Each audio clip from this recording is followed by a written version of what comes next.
Weka mikono yako juu. Weka kabisa wewe. Baba, katika jina la Yesu. Akasirite Yesu. Kwa neema iliyoko juu ya madhabahu haya.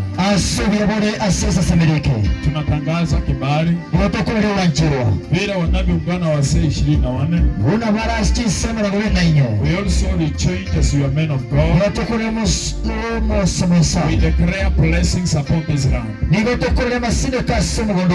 Faith itapata upenyo maeneo haya. Faith nenya rekonya ragotari. Faith itachukua maeneo haya. Faith nenya rekola saya. Katika jina la Yesu. Bwana, tunatangaza upenyo. Hapa ndio tutapata waimbaji. Hapa ndio tutapata mitume wa kesho. Katika jina la Yesu. Kila wakuu wa anga, wakuu wa maeneo, wachawi wa maeneo